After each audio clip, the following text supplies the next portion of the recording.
Hi, Ian. Welcome, and thanks for joining me here at the Entrée Capital's Founder Spotlight series, where we highlight some of the inspiring founders in our portfolio and invite them to share some of the lessons that they've learned along the way. Are you ready to get started? Yeah. Lovely to meet you, by the way. Awesome. Lovely to meet you too. So let's kind of start off with the basics. Let's first talk about who you are as Ian, as a founder, and then we're going to jump into a little bit about Ecologi. So starting off about you. Cool. So, yeah, I'm Ian Hambleton. I'm a founder at Ecologi. To describe myself, I've basically been an entrepreneur since I was like 24. Unfortunately, it's about 20 years now, so it's a long time. I describe myself as pretty unemployable, I think, now, having run my own businesses, but maybe I'd like to try that at some point. But yeah, I've run businesses since I was like 24. Started out in sort of agency, creative. They've all generally been tech creative businesses. I bought and sold some businesses in my time.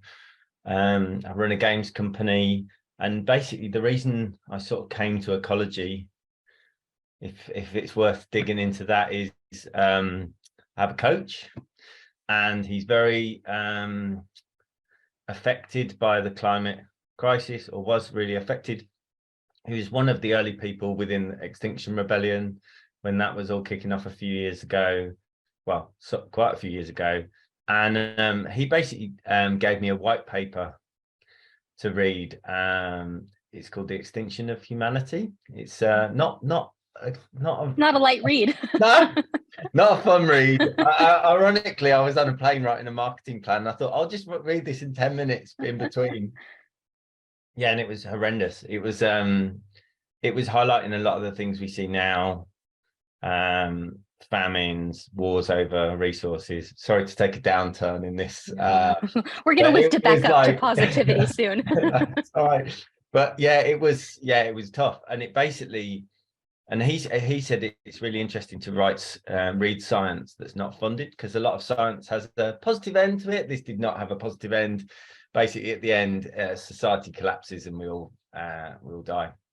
So I sort of got off the plane, and honestly, and I am as you'll maybe get to know, I'm a super optimistic, hopeful type of person.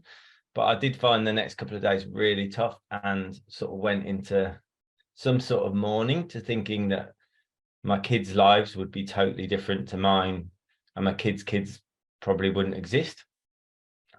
And so after a few days of sort of dwelling on this, I just thought I must be able to do something with my skills as a business person, entrepreneur.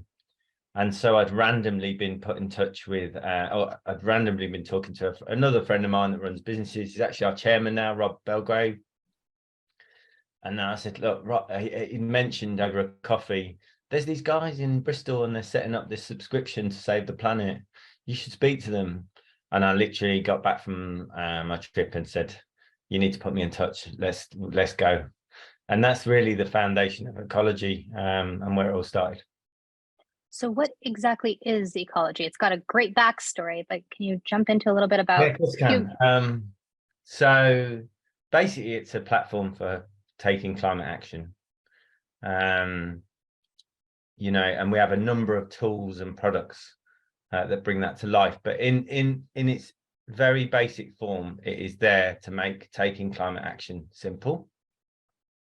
We're on this crazy mission to reduce 50% of all global emissions by 2040, which, when you look at that, that's nuts as a business. But actually, the milestones along the way are all achievable. But yeah, it has a subscription, B2C, B2B subscription, where you can offset your carbon footprint, plant trees. We have an API that e-commerce retailers use to plant a tree with every purchase. We've got a new carbon accounting tool that's just launched called Ecologi Zero. And then we do a whole mixture of other things amongst that. But the simple thing is, a lot of people come to us going, I want to take action. I want to do something. Where can I start? And pretty much all of those products are like 2 to 5 minute get started thing. And then, the great value adds that we do are like, we have an amazing brand. We have an amazing trust and transparency aspect to what we do. Like we have this radical transparency thing where you can see all of our board minutes, all of our finances, everything. Wow. Because I think in climate, it's intangible and there is a lack of trust there. So we made that a principle from day one. Yeah, and then a great brand, and we've gamified it. So if you ever get to have a play, everyone gets their little personal profile forests, which we realize now is like completely our moat, but we didn't know this at the time.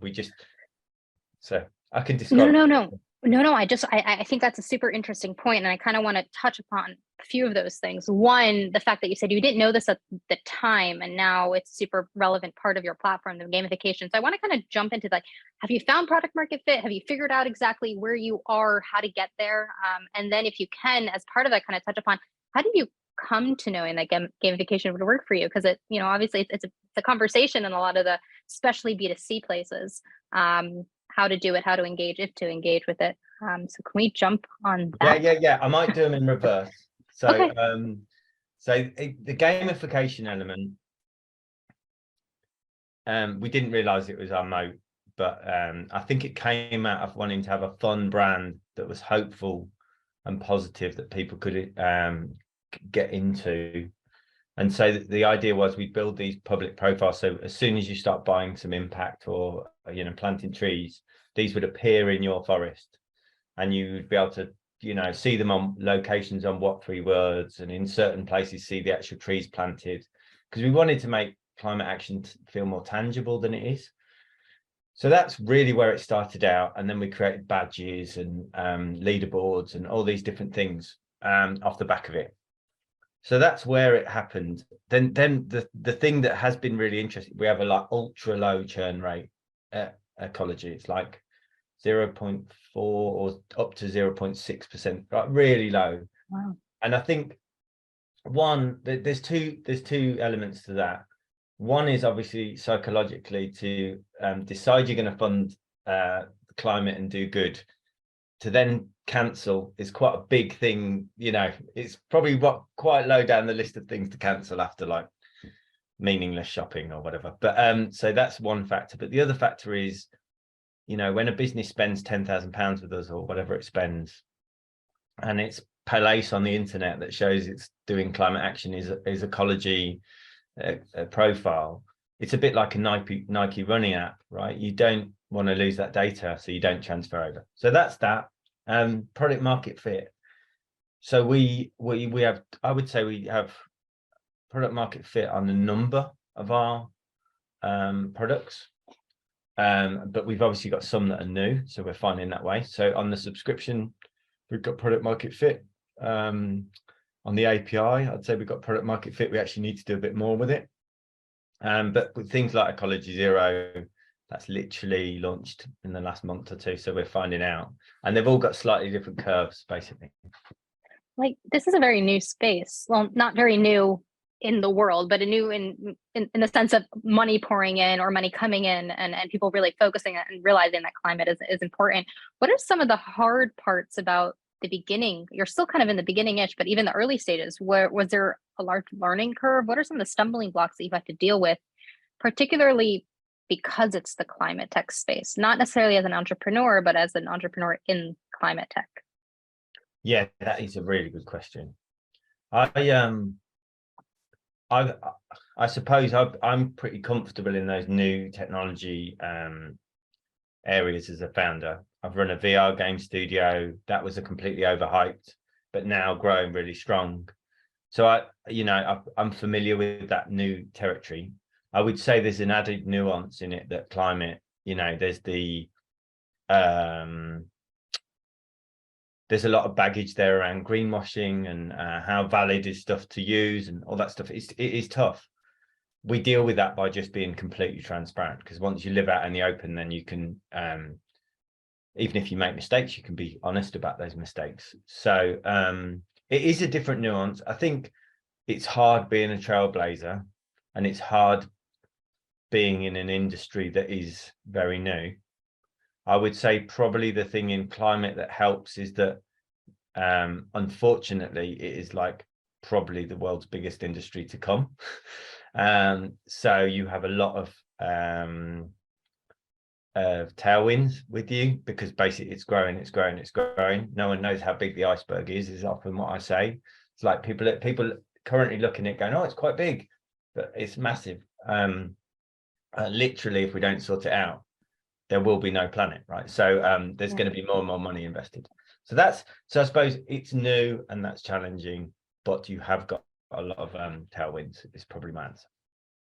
Now, this is a question I didn't send you in advance that I'm thinking about now. And it might be a little bit of a complicated question, but often in the kind of the impact space, I'm interested in understanding how you, as someone that cared about the space, chose that rather than, build a nonprofit that dealt with it or something within that kind of NGO sphere, and decided to build it into a business instead.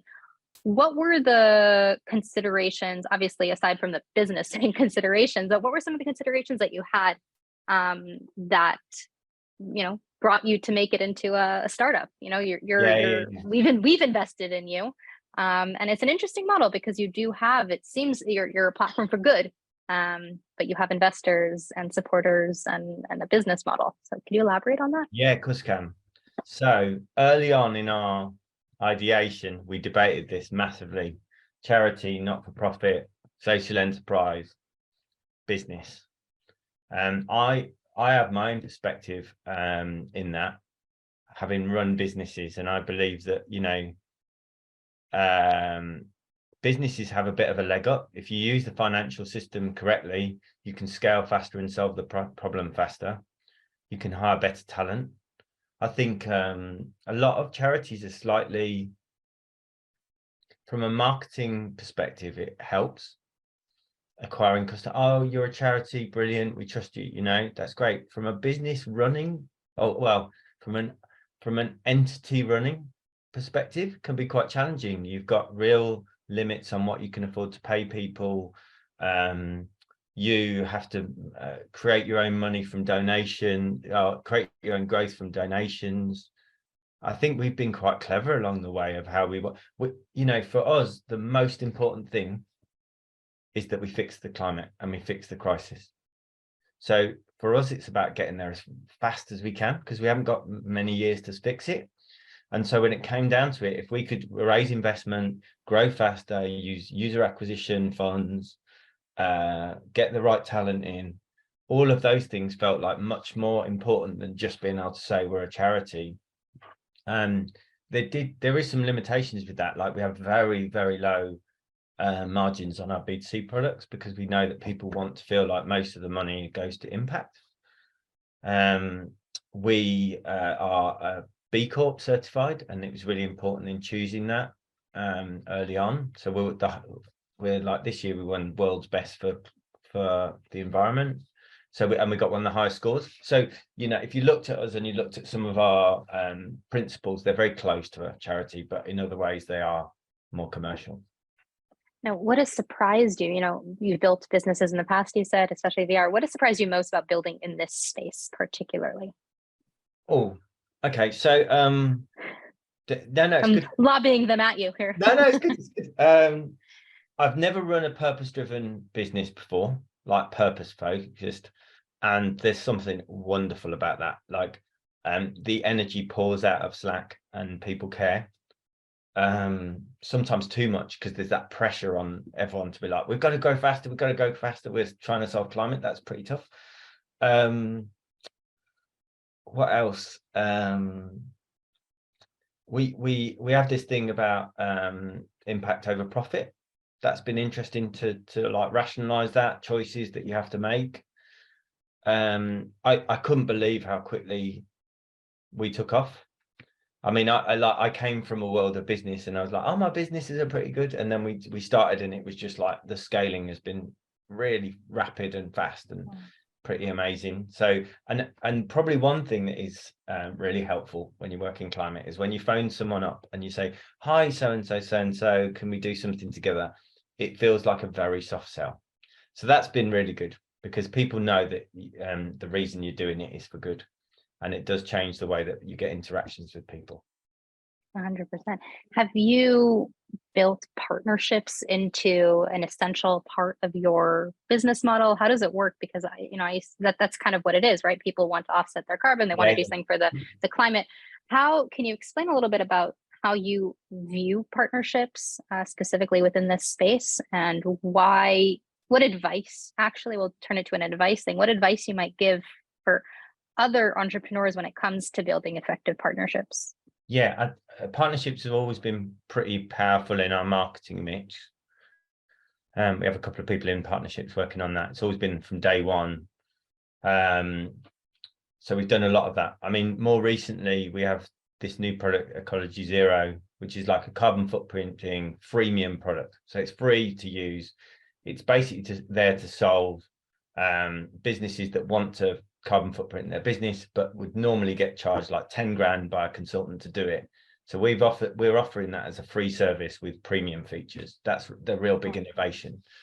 And we've been working on it 2 years as a tech product. It's been tough, but like the marketing strategy for that is essentially about 90% partnerships. So this week we're kicking off a partnership with Xero, the accounting software with an X, but we expect to roll out numerous partnerships off the back of that with any large entities that have lots of SMEs, because it's aimed at SMEs.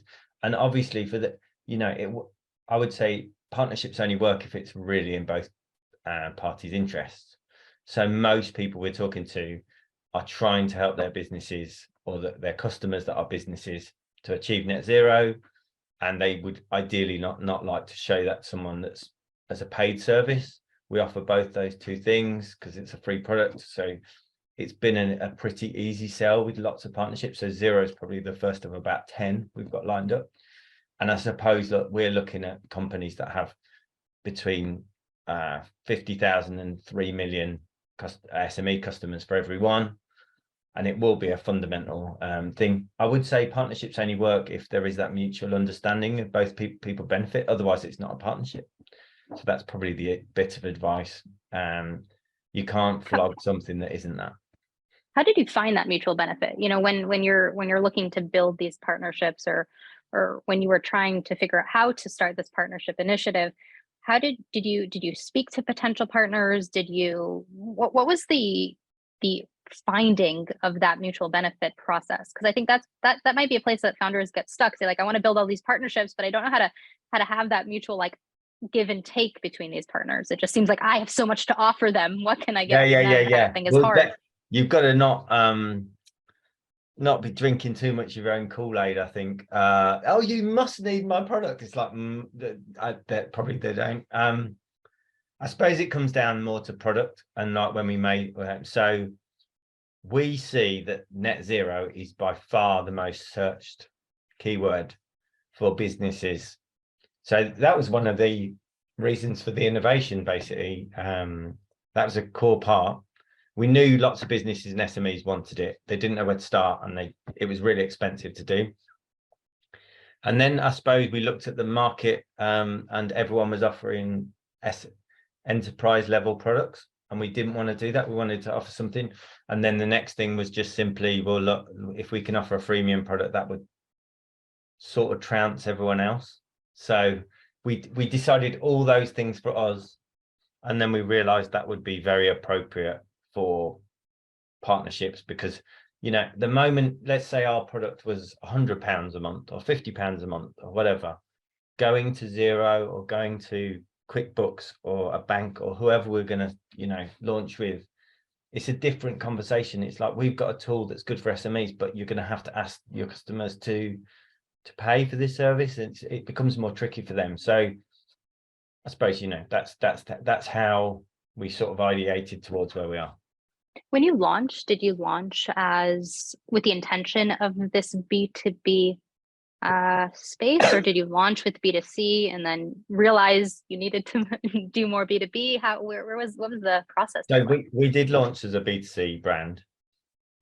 Brands have always been quite important to us, but brand still is important in B2B. What we found is that like 20% of our customer base is B2C. There's a hell of a lot of like cross-pollination of those things though, right? So one of our biggest contracts that we got with AXA was from a B2C customer that went into work and said, you know, blah, blah, blah, we should use Ecologi. So that does happen. Businesses, what we found is that businesses, they have more motivations to invest in climate than individuals, right? So they can talk about it. They know that they're likely going to gain more customers off the back of being, you know, doing it. So we just found it's like easier to get spend out of businesses, and we can create more impact that way. So we call it B2P, actually, is that's our phraseology for the target audience, so business to people. And because we believe that most founders and owners and business people are people, and they respond to real integrity and really strong brand and stuff like that. So yeah, we call it B2P, but we did start up that way. You were inspired, you had mentioned, by this really sad book that you had written. Are there any other books or podcasts or movie recommendations in the broader entrepreneur space, if you have, not necessarily climate, that empowered you as an entrepreneur? So I did see this in your questions, and it's a good one because it did make me think, oh, what would I say? I wouldn't say necessarily that the white paper inspired me. It sort of kicked me into action in a bleak way. I think one of the best things I've ever listened to was a podcast by Bob Metcalf, who's like the founder of Ethernet cables. He's the guy that invented the network effect. So I'm like a massive believer in network effects and all that. So Facebook's a network effect, and all these things have been created. So there's a Tim Ferriss podcast. It's years old now, but it's worth digging out. And Bob Metcalf talks about how he invented an Ethernet cable, and then he was forced to, through sales, needing to sell more of these cables, he was forced into coming up with this idea that if you connected one cable to each other, it was two people, but if you connected two, it multiplied. And that was the foundation of network effects. He's just a super interesting guy. He talks about sales teams or sales teams, and when people max out at different levels, which is essentially like right person, right stage, and it's super good, I would say. Great, thank you. That's a good recommendation. Before we wrap this up, because shockingly, we're actually running out of time. It seems like we hardly did anything. That's crazy. But you have a platform that it seems a lot of folks probably want to dive into, whether that be people as consumers or businesses. And it seems like a great space for investors to get involved in. Why did you, when you were looking for investors, tell me a little bit about the Entrée relationship? Why Entrée?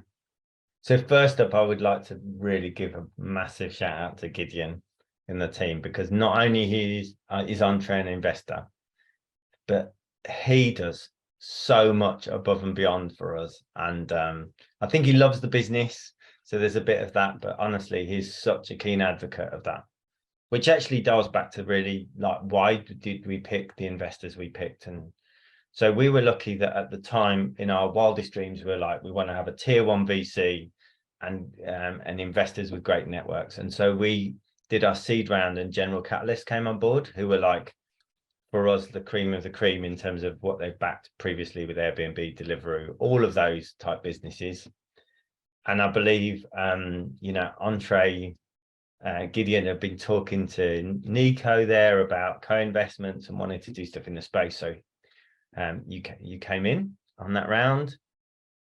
But really for us, if it's not just about money, which it wasn't, it's about networks, and it's about the people we can be introduced to, and it's about added value that you can get. And I think, if you're in the privileged situation that you're on a hot product and you've got a great business, I would tell other founders to choose to be picky and think about the value adds. And I wouldn't go with the biggest term sheet or the biggest valuation or any of that. I would go with the best partner. That's good advice to kind of wrap up. And is there any other advice that you want to close with? I don't know. I think it's great. I think this whole podcast is just some great advice from Ian. We'll maybe title it Ian's advice, which is fantastic. Okay, last thing I would say is do what you love and get involved in businesses you're passionate about and do it. I've run loads of businesses over my time, and not always have there been things that I'm just passionate about. And more recently, I've got into businesses that I love and I'm passionate about and not worried about the money. And the money has really worked itself out in the background, far better than when I was in businesses that I was doing it just for money or just for other things. So that would be something I'd suggest. I think that's a great place to end. Well, thank you so much for joining me on this call today. This was fantastic. I really enjoyed it. Oh, thanks, Faye. Have a good day. Talk Yeah, to you you soon. too. Cheers. Thanks.